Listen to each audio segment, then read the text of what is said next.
This is Fam Electric Ghost, and we're live on the air with Zipporah Jarmon. And we're going to talk about resources for BIPOC and queer people. And we'll talk about your story. Welcome Yeah, to the Fam Electric Ghost podcast. How you doing today? I'm so good. Thank you for having me on your show today. Well, it's always great to talk to a lot of people from around the world. That's what we like to do. Mhm. And we've got your URL there, www.withinmecoaching.com. For those of Mhm. you on the show listening, you could check that out while we're talking. And it will be clickable so people will be able to get into that. In addition, we like to ask every guest on the show a couple questions before we get to the heart of your story. What motivates you, and why do you do what you do? Wow, what motivates me? For me, it's queer people, it's Black people, it's our lived experience. I am someone who realized really early on that I love to see us thrive, and that I also realized that a lot of people with power don't often think about Black folks, people of color, queer folks, and that like we just have to make things for ourselves, for our communities. And once I started to realize how motivated I am by my community and people of shared experiences, that has really became the kind of the heartbeat of the work that I do. Well, I think it's important because I'm a creative person, and creativity tends to come from all kinds of places. It comes from people with neurodiversity, people with a lot of diversity. Other than that, and Mhm. we're kind of living in a backlash state.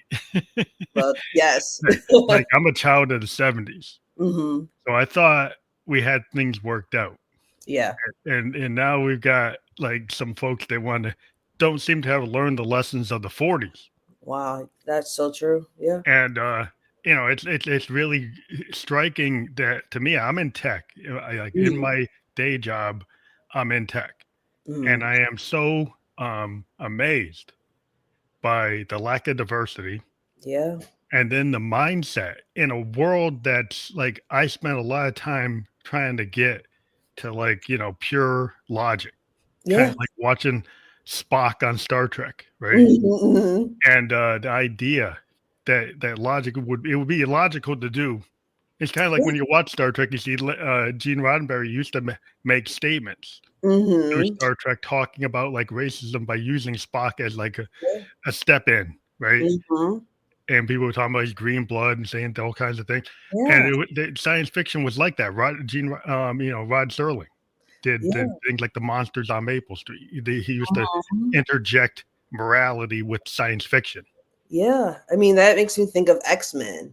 So Yeah, the I'm a same thing. 90s baby, so I grew up on X-Men and, Yeah, Professor being, MLK, and then his rival, I can't think of his name, supposing to be like, Malcolm X, yeah, right? yeah, And there being that ingrained storyline in there of like, yes, we love these figures and they are representing something deeper and yeah, something that is, in reflection of our past and our present, and ideally the hope of where we want to go, which is not only equality but equity. yeah. And And that's hard now. yeah, And yeah. we got people that the it's kind of like the robber baron story of the past.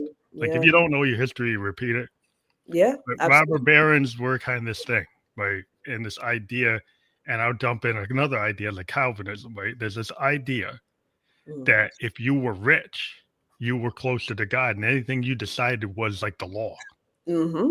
And we see this kind of oligarchy, and it's not just in our country. It's like an infection going Yeah, worldwide, yeah. where people just because they have wealth are making decisions top down Mm-hmm. and making decisions and making, this feeling that anybody that's diverse is a threat, right? Anybody that has a different opinion, it's not approved. Yeah, yeah.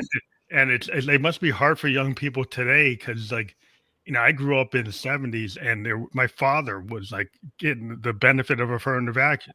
Like Mm-hmm. we lived in Boston and he was, he came out of National Guard, was an officer, got into an insurance company, got to be a manager. Because Mm-hmm. in the '70s, there's this idea, well, maybe we should give these people a shot. Yeah, But the whole time it was hard. yeah. The I whole mean, time it was like we lived in a white suburb, and people didn't like us. You know, Mm-hmm. if we were trying to move on up, and we got resistance. We got people sending somebody taking for sale signs and throwing them through their car windshield. People telling us like go home, Mm-hmm. go back to Africa, all kinds of stuff. It's like, and like everything's full circle. It's like everything we went through is like why we have to do this again. Yeah. It continues to come back. I think something that has been a conversation between like just some friends and close people in my life is just that one, this does not have to be that hard. It really doesn't, right? If we're just Yeah, thinking about everyone getting their basic needs, everyone leading with empathy and softness, and what that could do, right? Like it could just be that. yeah, Um, it could be like, people talk about it economics, right? If you go into economics, and I saw some studies saying anti-diversity and racism actually affects GDP. yeah, They actually look at if you aren't inclusive, you actually reduce GDP. But yeah, the mindset is that diversity reduces GDP, but it's not factual. yeah, It's like when people do the numbers, it doesn't match the rhetoric. yeah. So it's really disappointing that now today in the corporate world, like all the DEI or DEIA programs, they're kind of a bullying.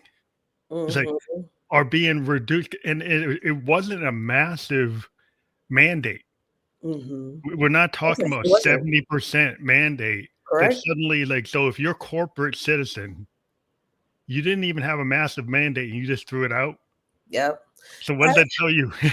Yes, right. That speaks volumes because again, it wasn't mandatory. I think especially as we think about places that's not funded by the government, right? To corporations, Yeah, right? I'm seeing things, of course, around like gender affirming care for young people. yeah, That's a mandatory request, not request, but mandatory rule that's being passed down. So like hospitals are removing it because it's mandatory, it's government.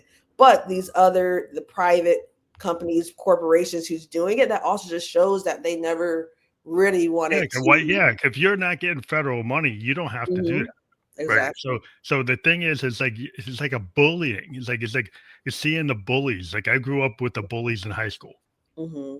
running things, right? And even in college, you got the frat boys running things. Yeah. And it was very destructive. I saw a lot of women being pushed down by frat boys. I Yeah. saw I saw people in like special clubs not allowing people to do stuff. Hmm. And I'm like, back when I was in school, we were fighting for Nelson Mandela on Yeah. campus. I'm a child of the 70s, and I was going to school like in the 80s, Hmm. late 80s, class of 1999, 1990. And it was like, we were being told that Nelson Mandela was a communist. Yeah. The Nelson Mandela was a threat, right? Well, And it was like, and he's won the Nobel Peace Prize. So like, what's the mindset? yeah, right. I was listening to something the other day. I don't recall what it was, but they had talked about that like when when people put BIPOC, Black, Indigenous people of color in roles of power, and how that's scary It's scary. for Yeah, folks, right? Like educated. Oh, this was what it was. It was like they tried to keep Black people from learning how to read, right? From yeah, gaining access because there was a fear of what we could do with it. yeah. If we do, even today, it's like, what are they doing now? They're trying to defund Fun the black HBCUs, colleges, yeah, like the HBUs. which is what we got because we couldn't go to other universities, right? Yeah, Um, we tend to do very well in those. Like, if you check, right, and you look, and it's kind of a statement about society. You see the graduates coming out of HBUs, right? mm, And the chances that they're going to be an entrepreneur, the yeah, chances that they're actually going to move up, yes, they're going to be in the C-suite, yeah, compared to the guys who go to the Harvards and stuff, hmm, right, or the other. It's like it actually there's more people getting into the power structure hmm. from those. which Yeah. is a statement about the equality of our society. Yeah. Even when you go to the other school, you still don't get the Exactly. the connection, because sometimes you got to build it. Like in Atlanta, you got to, Mm-hmm. or if you're in the South, it's like if you're in a community of color, and you have a better shot, you Mm-hmm. know, Yeah. of building a business, actually getting customers and actually doing it. Yeah. I mean, I think what it makes me think of is like if people wanted to, if corporations wanted to, they would, right? Yeah, Um, it was just because for as long as commercials or advertisements been a thing, like the target audience have often and always been cisgender, straight, white people. And that's what we're so used to, right? I as a kid, I remember looking at TV and trying to find, a character or a storyline that it was like you. aligns It with was like aligned with you. exact right, or just seeing someone I could grow up and be. You know what I Yeah, mean? And yeah. that was not on They're trying TV to at put you in the all. box. The problem with society is we have this tendency that we talk about the individual. There seems to be a lot of preset boxes Mm-hmm. that people are kind of forced to fall into, Yeah, because it's like this whole dynamic, the social dynamic. I was a sociology major, and that's just there's this tendency, like nobody wants to be affected by me. Nobody wants to be the outsider. yeah, People have a need for safety, yeah, and then there's fear, and then there's mhm, shame. yeah. And then people try to create a standard. The society will create these archetypes that Mm-hmm. tend to be outside of like the bell curve. Yes, When you get into absolutely. the bell curve, it's really the creative people, the diverse people, the Yes. neurodivergents. They're on the outer edges, and everybody in business says they want those people. But Mm-hmm. when you get into business, I've been in corporate America. I've been working for like since I'm 57, Mm-hmm. and I had all these people telling me they wanted me. Yeah. They didn't really want me, No. because when I actually spoke up my mind, they didn't like it. Yeah. So I And ended up having to work independent as a consultant, and now I found like a startup that aligned to my beliefs, right? So I found a company I could align with. It took me a long time. It's 25 years yeah. to get to Because a it's place. nice. Yeah, and it's like in the industry, like I don't see a lot of people like me. Like usually, if I see people like me, they're from Africa, they're Mm-hmm. from the Middle East, Mm-hmm. they're from somewhere We're else. not Black Americans. Yeah. Yeah. It's Yeah. like and it's really it's like that's the statement right there. Yeah. I mean, even to your point earlier, speaking about how like we as humans unconsciously we want to group people and put people in boxes, and like hearing you kind of reflect on how then we make up all these arbitrary values or systems and things like that. I like to remind one people in general, because I'm also a creative, and also my clients is like, hey, everything is made up. Like this, all this It's all stuff made is made up. up. It's all made up. Someone just thought it, and other people was like, yes. You know what I mean? And I think that one that can be really empowering for people of minority experiences to just be like, oh, money is made up. The way that we live life, the way these boxes and systems, and not that they're all bad, right? Like, again, we as humans want to group things together. And also, these groups and these ideas don't have to be law, right? We No, can no. color The outside the boxes, yeah. line, The right? problem is people. The problem I have. You can have your belief system. Mm-hmm. You can have your freedom of speech, but my problem is when somebody feels their freedom of speech is to deny somebody else Mm-hmm. freedom. Mm-hmm. And that's where we have a situation today. We've got people who believe their belief system is that if I exist, it's a threat. Yeah. So if somebody speaks a different point of view, it's a threat to Mm-hmm. their freedom. And their idea of freedom is to suppress the freedom of the other person. Yeah. I That's mean, like this oxymoron. So what is that? How does that make sense? But that's the age we're living in. Is like if you point out BIPOC, suddenly people's face will turn. They'll be grimace. They get mhm, upset. They don't want to hear it. Mm-hmm. They immediately think you're not qualified. You don't have a valid point of view, Mm-hmm. and anything you say, there's no listening. Like the ears turn off. Yeah. So like, well, I'm supposed to disbelieve. Yeah. You're kind of like, there's like Darwinism. There's, Mm-hmm. Yes. people don't remember that. It's like, what does that mean? But social Darwinism is like racist. Like it's like this idea in science that you could believe that other indigenous peoples, like other people, tend to be darker skinned people, are Mm-hmm. inferior Mm-hmm. by science. Yeah. And it's kind of ingrained in our constitution. It's like it says we're 3/5 of a human, and nobody got rid of it. Yeah. I mean, what I was going to mention was that, like, we sit here today and we're discussing what's happening today and how it's so reminiscent of the past. And then we get to, I don't know, let's say 60 years ago. And then we're like, that's still reminiscent of the past. Okay, let's get to 1900s. This country is founded upon these ideas and these systems and this anti-blackness, anti anything that's not pure white, right? Yeah. This purity idea, right? And so we always want to move forward. We always have hope. And, part of just looking back is realizing what's the foundation of the country as we know it, the United States of America. Yeah. What was that founded on? Because before, Yeah.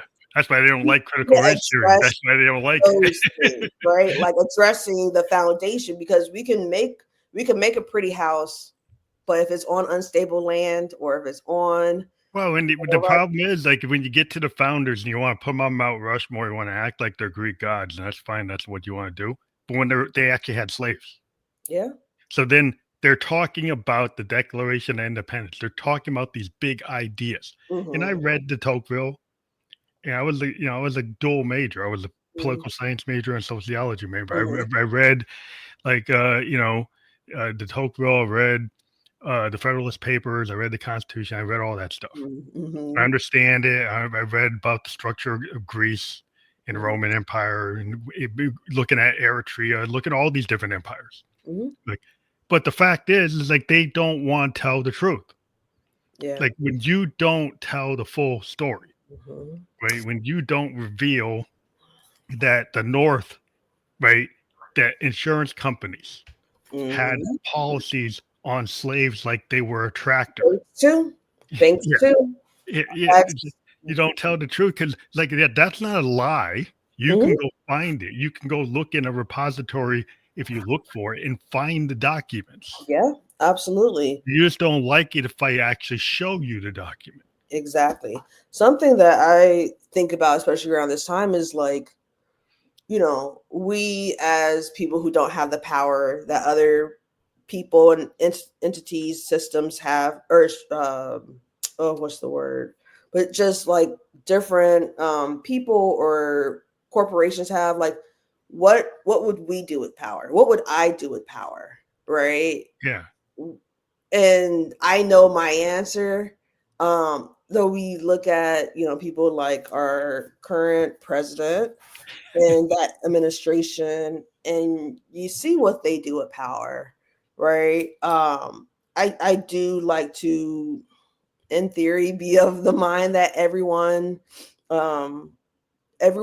is not who they are at the end of their story, right? We didn't start off this way. And what does power do? And who do you become? What do you do with power when you have it?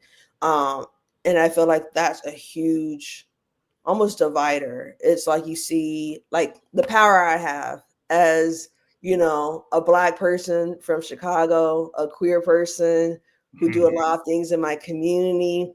The power I have, the people who look up to me, I put it back into my community. Yeah, you want to pay it forward, right? I do, right? If you there's like the mentor, the sensei, the teacher, Yeah. right? The like, I'm a producer. I like to I'm a teacher. Like, if you basically a producer, music producer, you work with a young person, you try to bring out the best of who they are. Because I've also been poured into, right? I have my mentor who is maybe 7 years older than me, amazing person, also entrepreneur. But I have people who's under me, who's growing, right? And so it's it's the pouring in. I think going back to my point earlier, just that like it doesn't take a lot to be a good person. It No, doesn't take a lot it's to just be empathy, right? empathy, right? And so it's like, of course, I'm going to pour into my communities, people with similar experiences as myself. And if I see someone who's struggling, who don't have the experiences that I have, that doesn't mean that I'm going to look past them and keep going. Well, I'm a you lift up human. every boat. Like it's a different kind of idea. Like it is the idea of that I got to get to the top of a hill and like step on people to get there. Mm-hmm. Versus I want to raise up everybody. Yeah. Right. So Because it's when you have the mindset, like if you have an FDR mindset yeah. versus a Herbert Hoover mindset, Mm-hmm. you can see it in American history, right? And it's been the big argument. Mm-hmm. FDR saw the Great Depression and he lifted the poor person and gave him a job in the WPA, Mm-hmm. right? Saw work that needed to get done, need to have dams built, needed to have aqueducts built.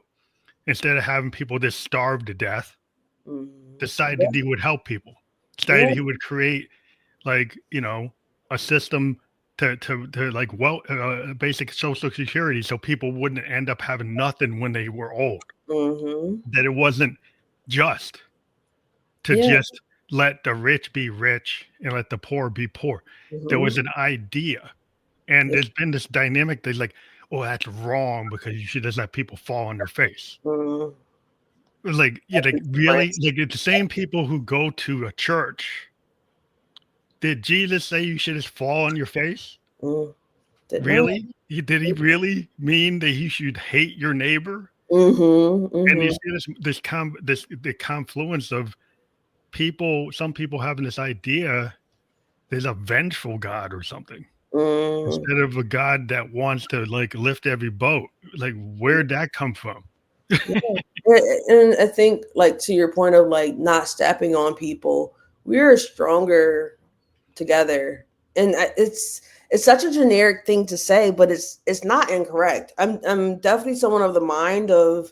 So I grew up playing basketball. I love playing it. I, of course, like I said, I'm from Chicago, so I grew up in the era of the '90 Bulls, and just kind of growing up and being like, okay, there's no I in team. It's so kind of cheesy to say, and like I have just in my career been able to look and say, oh, my community need this. My community don't even know that we need this. Yeah. Let's try to figure out a way to give my community this, because then we're stronger, right? We can move together as a unit. And even if we have varying ideas of what we should do, how we should do, we are having a conversation that something needs to happen. Something Yeah. needs to change. We can't dismantle a system. We can't change a system. We can't anything without working together and having diverse ideas Well, and building instead of dividing. exactly. There's the idea like people like to divide and conquer. I mean, it's like you read the Art of War, right? Mm, There's an idea to divide and conquer or to build. mm-hmm. People have chosen to go with the divide and conquer Yeah. because they're going for short-term gain. Yeah. They're saying, Yes. "Oh, the price of eggs is okay for the divide and conquer because it's going to reduce my price of eggs." Yeah. Very short-sighted. There's Yeah. no, it really kind of get scared for the system because of our educational state, Mm, because people don't do any critical thinking and are not learning from history. no. History is super important. It's not a soft thing. And people are not reading their history and they're not reading and they're Mm-hmm. not comprehending what they Yeah. read. They're being manipulated to understand certain ideas without challenging what they are. Yeah. To this point, right? We have a education system, right? And who's determining what we're learning, right? So I think part one is that we're learning whatever our teachers are telling us, right? There's so much history that's not in books, right? There's so much history that like has just been passed down, right? Mhm. My grandparents, both of them were part of the Great Migration. My grandmother Mhm. came from Alabama. My grandfather came from Louisiana. And so I'm like second generation, Mhm. Chicagoan. But there's stories and things that been passed Oral down that history. I know, right? Oral history, yeah. Um, Like or Native just Americans, like right, indigenous, they do that.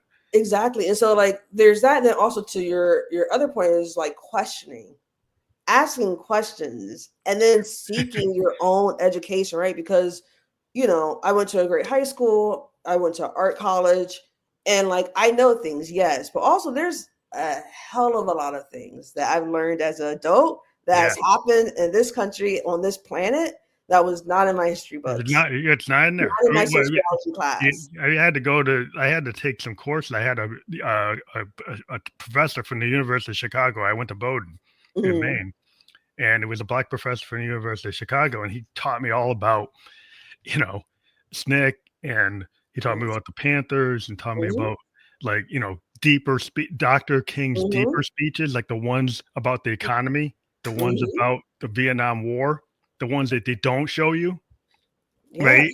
And when you start seeing that stuff, right, you start Mhm. learning about the Tulsa riot, Yes. you start learning about, like, Yeah. indigenous people. Like, I love live in the Northeast, and you learn about, like, Chicopee and Agawam, all Mhm. these areas in Western Mass, and these, just basically, it's obliteration of indigenous culture, right? Mhm. Yeah. Smallpox and blankets at massive Yeah. scale, Yeah. of like people not wanting to tell those stories, and then find historians. You go on PBS and see a story about it. Yeah. I mean, You go to the library, you go find a book about it, but it's not mhm. somebody anybody wants to push because Yeah. it's not something they want to really. They're maybe not proud of it, or they want to hide Yeah. it. I remember so of course, growing up here, I was well aware of the story of Emmett Till. Um, Mhm.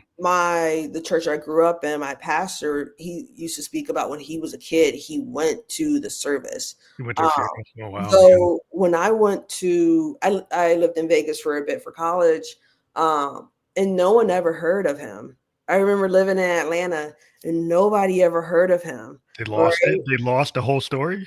They no one knew who Emmett Till was. And so like coming from Chicago and being like, How could they not know? we know his story. We know the injustice, and Yeah, um there's a reason for that, though.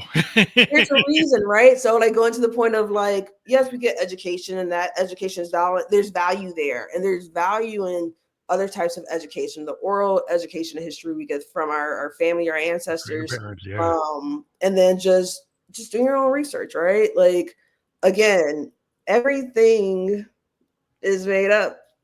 Yeah, And well, the thing is, so like, people have to find coaches, right, to find direction, because a lot of times we're given these, like, mixed signals yeah, about, like, what to do in life, right? yeah, And if at some point you people have their crucible moment and they realize, like, I am not self-actualizing. I am not really being who I am in the mirror. yeah. And I then they mean, need people who are going to not, like, throw water on that and put shade on that. They need people who are gonna help people actually, mhm. find their tribe, find their purpose, find their place. Absolutely. So, like for me as a coach, a big piece of my philosophy is that everyone already have everything within them to thrive in life, right? And part of that is self-awareness, it's self-trust. As a coach, I ask open-ended questions to help my clients figure out what their next steps are. So, I like to use the example of like, maybe you're trying to get a job or something like that. You're telling maybe your partner, your friends, your parents, whoever, and they're like, "Oh, well, how about you just go and apply to here? They're hiring." But they don't really know one what work you're even looking for. Have you ever got like hey, this job is hiring and it's like kind of in your field, but it's not anything close to what you do. You know what I mean? Like Mhm. the only person who have your lived experience is you. The only person who has my clients, which whoever's lived experience is them. And so I believe, say, in you, your knowledge of yourself, right? And so all I do is ask questions. So maybe a goal might be, hey, I really want to, find time every day to walk. So I start asking questions like, okay, what does your schedule look like now? What are pockets in your schedule that, allows you for that? What does a perfect, walk, or what does a perfect environment looks like that will enable you to go out and go on a walk? And then we start teasing and teasing and teasing. And all of your answers are based off of your experience, right? So again, my philosophy is that you already know, you already have everything you need. It's just my job to listen to you, to validate you, to hold you accountable, and to kind of tease out what works best for you. And that can be confidence coaching. That can be, I do a lot of change and transitional coaching. But yeah, like people, and this is part of the reason why not only I do this work, but I do it for my community, because most people who hear about coaches, it's through like an executive leadership lens. And I Yeah. think there's anything wrong with that, but who's on the top Yeah. of these corporations, Yeah. right? It's And always then certain people. exactly, and then the people who are aware of coaching, they might get a life coach because they are moving through something, and that's great. But like BIPOC people, queer folks, black people, straight people, whatever the case is, but like we don't even know we have this access to Hmm. someone who can help us just move further in life. I know people who's been wanting to do the same thing for 10 years and finally was like, oh, wait, I'm in control of my life. I I could do it. Yeah. Right? Sometimes, Permission structure. Well, you got to give people that permission structure because a yeah, lot of times, like the society's got these built-in ceilings, yeah, and you're kind of, that people get the imposter syndrome and they feel like they mhm, can't do it and they yeah, might get pushed down. And you really, it's like it's all there. It's like your brain, you only use like 10% of your brain, mhm, and you're probably not even using all your capacity. There's a lot of stuff you've been kind of disincentivized mhm, to not be you.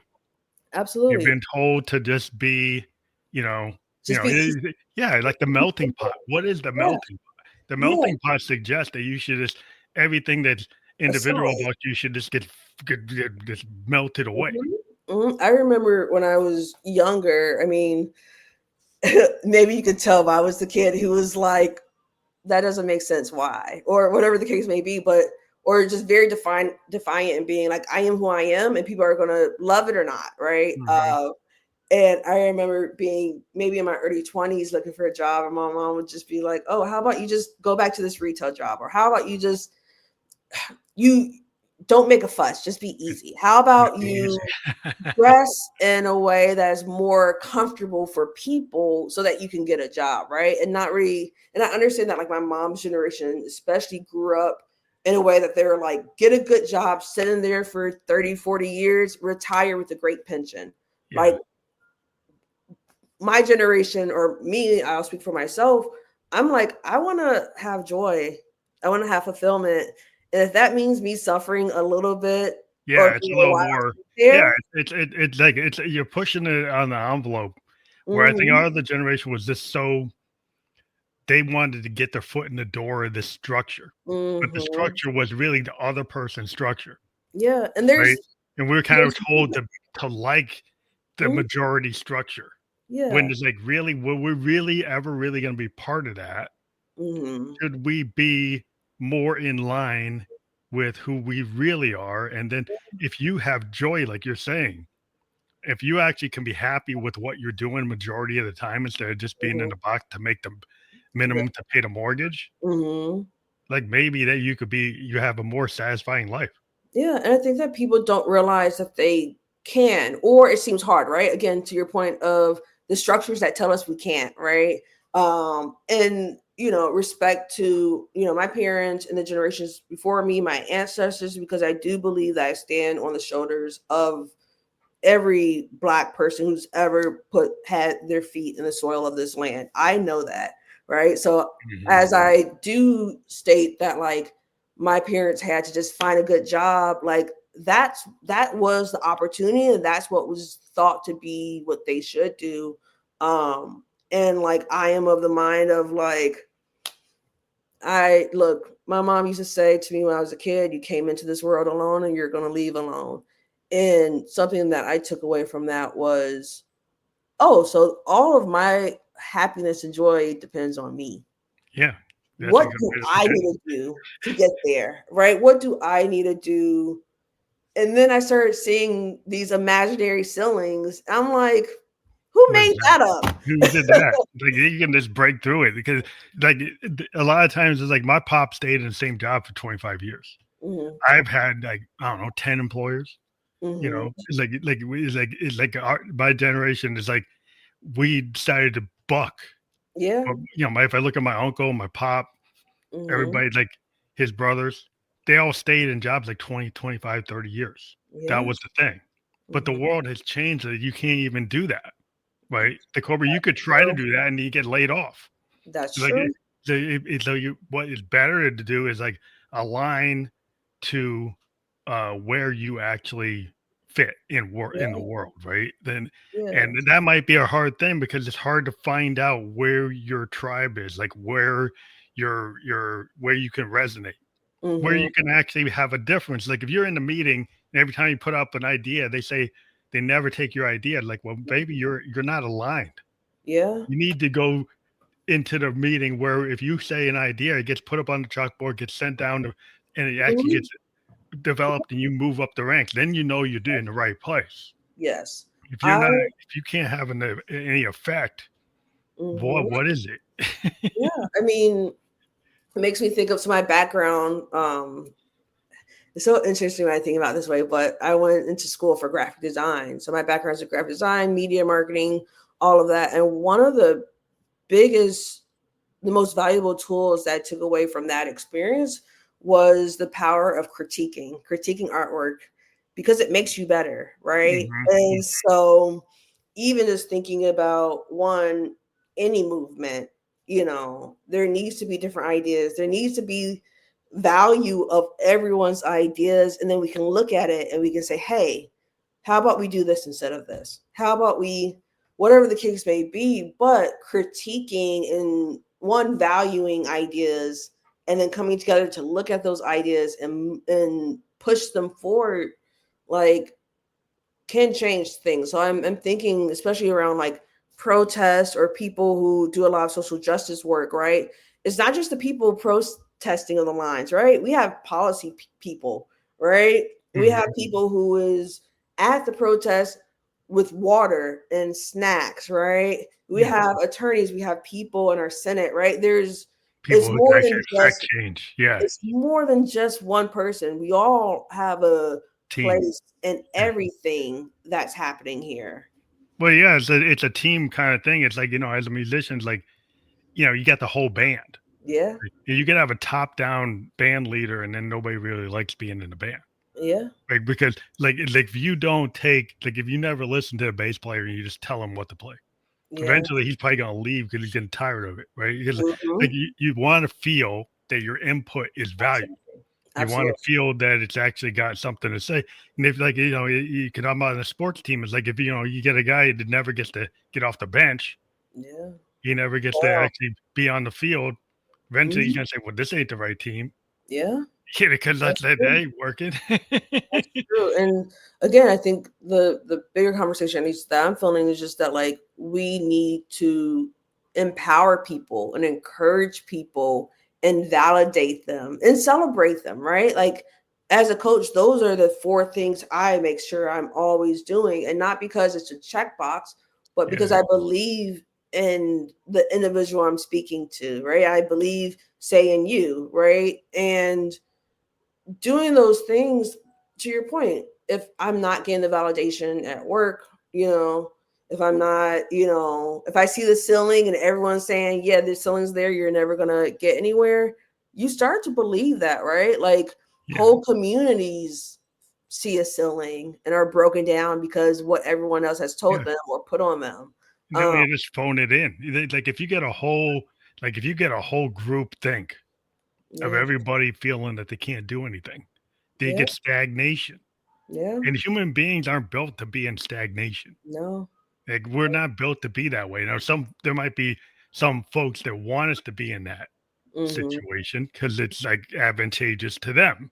Mm-hmm. So it really, when you get the people who put the spark, when Dr. King was out there doing the spark, there were some reverends that didn't. They said, "Well, you're pushing it." Yeah. They didn't think he should do Yeah. what he's doing. There's other ones that like, look, oh, we should do this. Yeah. And then you get the regular parishioners that they got out and they marched. They went on the bridge.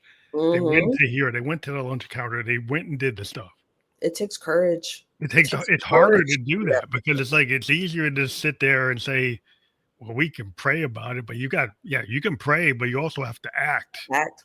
Yeah. And There's Dr. power. King wasn't all about just praying. He was about getting out there and doing it. And so Hmm. that's the two. You can't have one without the other, but you can't just have one. Absolutely. Absolutely. Yeah. And there it takes courage for someone like Dr. King, right? It takes courage for someone to just decide to make a life change, whether that's, I know someone who I think at 30 decided to take, I think, the LSAT and go into law school. Yeah, That takes courage, right? It takes that's courage to say that revolutionary. this system is not working for me or for my people, right? Think of Dr. King.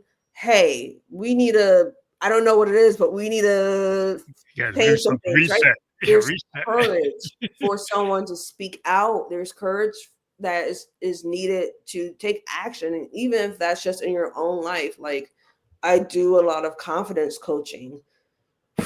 You need courage to be like, hey, I am not confident and I need help. And then the courage to actually work on that, because you Yeah, could choose not to, right? And it's not necessarily, I don't think, about being complacent.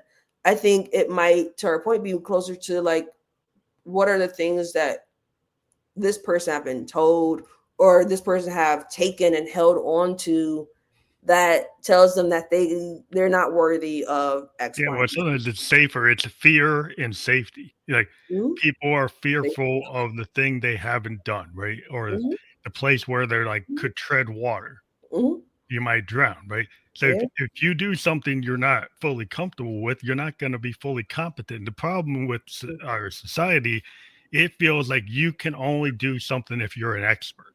Yes.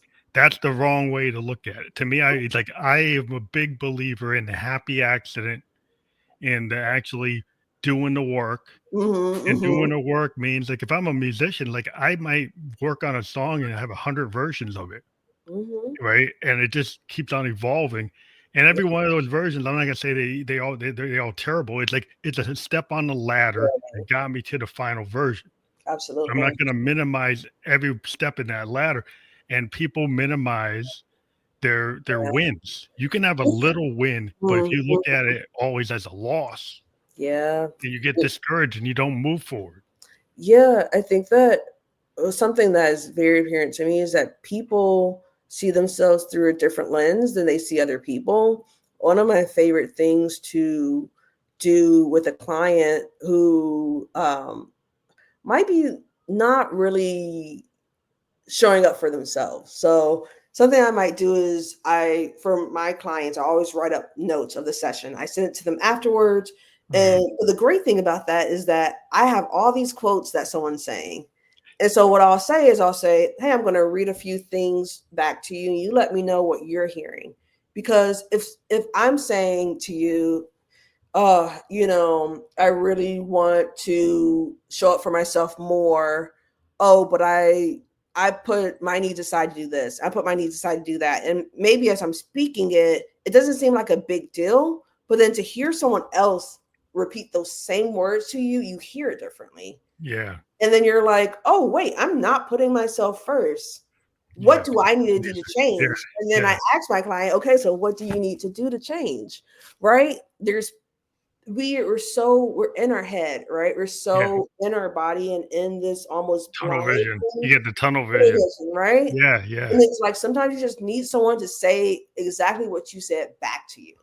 yeah. Because sometimes you don't. That people are talking about listening skills, and I Mhm. always tell them that you don't even hear yourself. No, Like some no. people, like they might think they're so. It's like the problem is like musicians run into this where they'll have one of the best songs they've ever written, but Mm, because they're so close to it, they say, this is terrible. Right, mhm, and they mhm, have to be nodded and pushed by people around them to mhm. actually put it in the world, because most of the time they won't, Yeah. and you have to get prodded because you don't actually hear it the way other people hear it, and until somebody tells you that it's good, you think it's Mhm. terrible.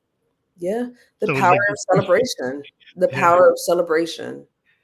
yeah, and that's a hard thing because something you need to celebrate the wins in your life, and you Yeah. need to look at the little wins you can have in a day, Yeah. right? That you Absolutely. got up on time, that you actually did, part of the work, and Mhm. just because you didn't finish all the work doesn't mean it's like, well, at least, if you just beat yourself up all day, Mhm. Mhm. then you just it's like, well, you don't need your boss to beat you up. You've been beating yourself You've up. been doing it yourself. Exactly. Yeah. And I think also as for myself, right? Like I founded a company a few years ago that was really successful. That also was in support of BIPOC queer folks. And sometimes people be like, "Oh my goodness, Zipporah, you did this," and I'm like, "Oh yeah, it was cool. I did this thing," and then my close people in my life would be like, "But Zipporah, do you see how the large impact that that company had on the world, right?" And it's Mhm. like, "Oh yeah, I did do that." And so it's again so good. It's important to have the trusted people, the people Yeah, who perspective. actually see you, who Yeah. celebrate you, to reflect back to you, "Hey, what you did is not a small task," right? And as a Mhm. coach, that's what I do. I am looking and hearing everything you're saying. I'm writing it down. I am highlighting. I am saying, "Hey, did you notice that you did this thing that you couldn't imagine even attempting, or you attempted this thing that you were terrified to even try?"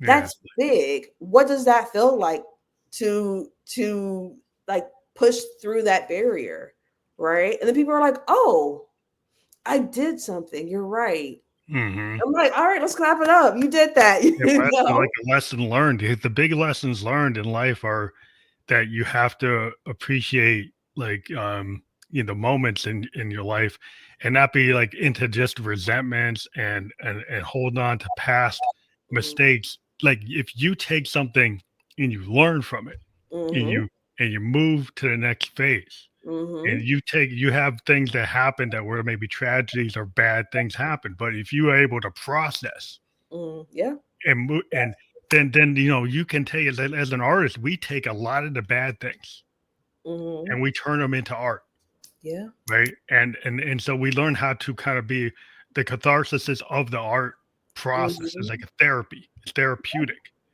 And yeah, that's why I think a lot of therapists will go into use art therapy, whether or not you can paint or knit or whatever, to yeah, kind of get people to take what's inside and express it and give themselves a way to process that's it. the Yeah, feelings yeah, and get their arms around their feelings. absolutely. Because people are told to like suck it up, Yeah, I but mean, sucking it up doesn't work. it doesn't, right? Because we've seen what that looks like, you know, it our loved ones, our family members, our ancestors. What does that, what has that done? What impact has that shared through, like, just in a family space? I like your point to, like, speaking about the process, because as a coach, some a lot of people don't know that there's a difference between therapy and coaching, right? And so Hmm. sometimes I'll get people in who's like, "I don't have a therapist, but I just figured this could work." And it's like, no, you gotta work through your past. You gotta work through and process the harm, the hurt, the different things, because you can't move forward. Again, what I was saying earlier is that we're often in our own way. You Hmm. can't move forward if you're looking back. Yeah, You just you're the biggest person in your way. You're like a glass ceiling, as mm, you're putting the ceiling. You're the one to put it there. yeah. And sometimes, I think everyone has experiences trying to do the same thing over and over and just failing. And it's like, okay, well, there's a reason, right? And that reason can be vast. There can be a lot of different reasons why it is that, but whether you need to reflect and look back and move through some things, maybe there's something completely out of your control, right? But processing your past is only going to make moving forward easier. Yeah, and that's it's that hard. It's a hard truth because people don't like to deal with the things that make them frustrated. Yeah. that make them feel bad. People tend to want to go and get the sugar pill. Yeah. Or they don't have the tools to even receive it. Yeah, Right. So it's yeah, like, ooh, I'm defensive and deflecting, but really I don't even know how to listen. yeah, Right. What do I need to do to learn how to listen? What do I need to do to learn how to communicate? Um, Again, a lot of it's self-worth or self-work. Something that I like to remind myself and I like yeah, to remind my yeah. clients is that this is my first time on this day at this age. I am forever learning. Yeah, Someone who's it's never 80, done. it Never. is their first time at 80 doing whatever they're doing. We are, from our memories, the first time is this experience that we're having now. Hmm. Right? So like make a mistake. Yeah, Learn. well, being the president, but I always had this really awesome story with Herbie Hancock and Miles Davis. Hmm. Herbie Hancock was playing with Davis, and he was playing a chord that wasn't right for the song. He missed the note. He Hmm. thought Miles was going to kill him. Hmm. Miles actually heard that note and changed his playing to match what Herbie played. Hmm. And then later told him, it's like, man, you don't need to beat yourself up because like this is fusion jazz. We're going to evolve the song. There's nothing wrong with being in the moment. That's what Yeah, it is. yeah, And then yeah, Herbie's changed his whole mindset in terms of instead of trying to practice to hit every note the way it was arranged, yeah, he said, I'm going to actually play what the feeling is in that moment. yeah, And absolutely. it's revolutionary when you give yourself permission to do that in Exactly. life.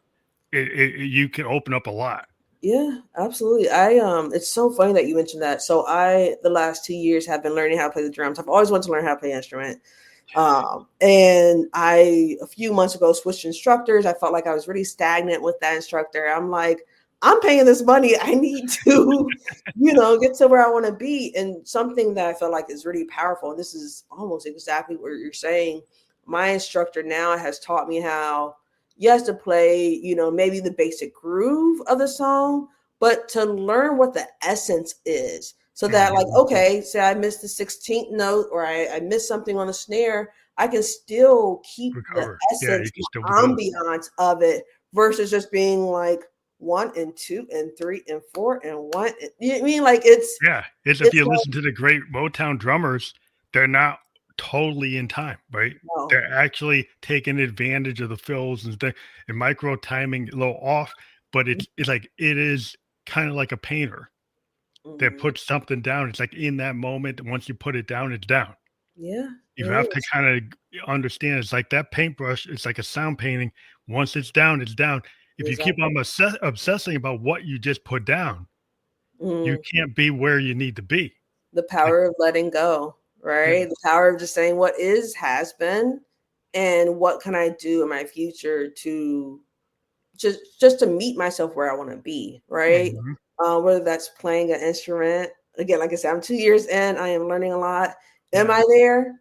I'm getting there. You know what I mean? You're always gonna get there. I'm always getting there, and that's true for life. I love this visual of painting. You what you put down. I draw portraits in pen. I do stippling. Awesome. And so something that I've had to grasp is, hey, okay, now you see that that nose is a little off. What can I do to get it back to where it needs to be? Right? We are Yeah. always shaping and molding in our life, right? There's always opportunity. There's an opportunity to evolve yourself, right? So Mm-hmm. you don't be scared of the little mistakes you can make Mm-hmm. because Mm-hmm. the world will forgive you if you're willing to kind of just be in the moment and be in that flow state. Yeah. It's like what is bad is if you give up on yourself Yeah. because you Yeah. say, well, you can't get it. It's like, well, you maybe you can't get what you were trying to do the last 5 seconds ago, but Mhm. you're gonna get what's coming. You're Yeah. gonna get into it, and it's evolution, and it's like it's not supposed to be perfect. Yeah. I mean, this makes me think of and when I was in third grade, my favorite teacher I've ever had, her name is Miss Kelly. And in third grade, Aaliyah's "If at First You Don't Succeed, Dust Yourself Mhm. Off and Try Again." That was the anthem for my third grade class. And I'll be 34 soon. I still think about, okay, I didn't do it.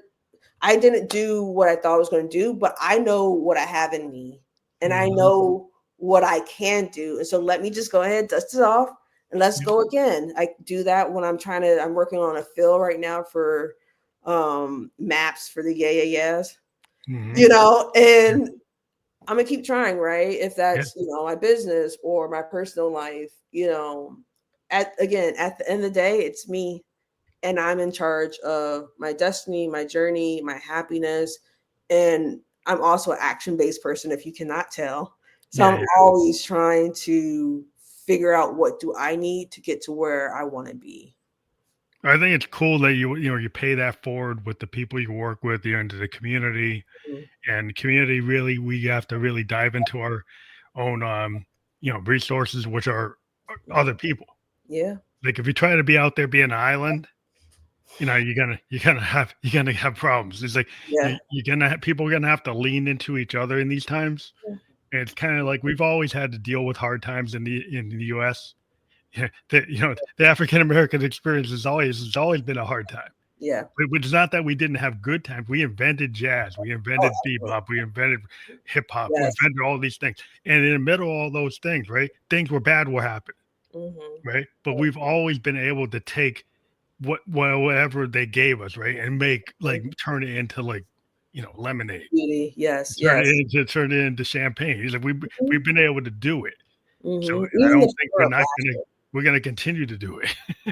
even just the power of laughter, right? Like there's so much laughter and joy that also lived in those times and live today, right? I meet with my best friend every Wednesday night to hang out, and we did a toast, and our toast was laughing and having joy even now.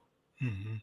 That's a choice, you know. The choice. Yeah, we can get through the hard times and we can make better times because we can actually, lean into ourselves and Hmm. lean into our communities and build ourselves up. And it's like, if you don't want us, then we want ourselves, Yeah, always. and we will get where we need to be ourselves. If you Hmm. want to join us, fine. I'm not saying you Yes. can't, but Yes. if you don't want to deal with it, like we'll deal with it. Exactly. Exactly. Yes, I feel like Black people, especially Black people, are the most welcoming people, Yeah. right? Like people, I've seen Black people have like a little white kid in their family, and they be like, "Go off, Jimmy." Like I think we have a love for life and for people.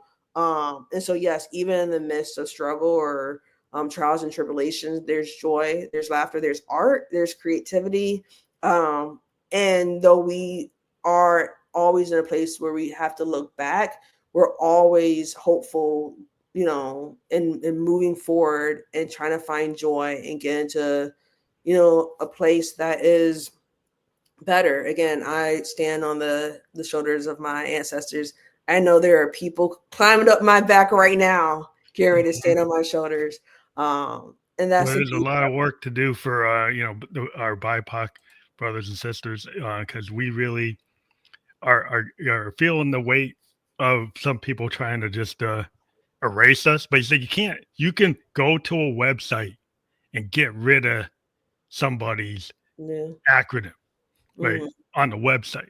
But we're still here. But you're still here, right? So you Yeah. can't. You're not going to get rid of us because you want to wipe the website clean.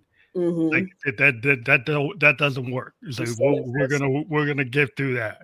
We've always been here, and we've always pushed through.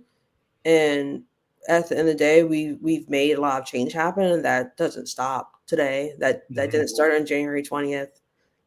We will continue to Yeah, move forward. yeah. Time is relative. We're gonna push it. Yes. We're gonna get through that. But I want to thank you for being on the show. It Mhm. always goes by quicker than we ever imagined. But we Right. got your website again, www.withinmecoaching.com. People go there. What do they find? Can they book sessions with you? Yep. Yep. So they will. First off, thank you for having me. This has been a lovely chat. Yes, if you go to withinmecoaching.com, you can schedule a free 30-minute discovery call. You can learn a little bit more about me, my philosophy, the work I do.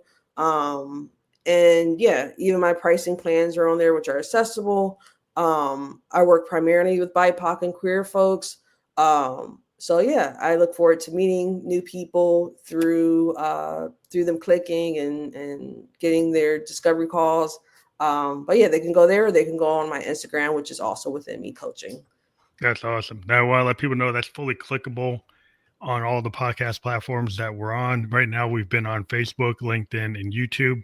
Mhm. In the podcast description, that URL is fully clickable and you'll be able to go right to it.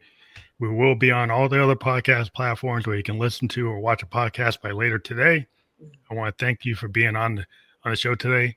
And I encourage people to go and click the link and to dive deeper into what we've been talking about today. But I want to thank you for being on the show on a Saturday. And Yeah, hope you have a great rest of your day and weekend. awesome. Thank you so much. Thank you.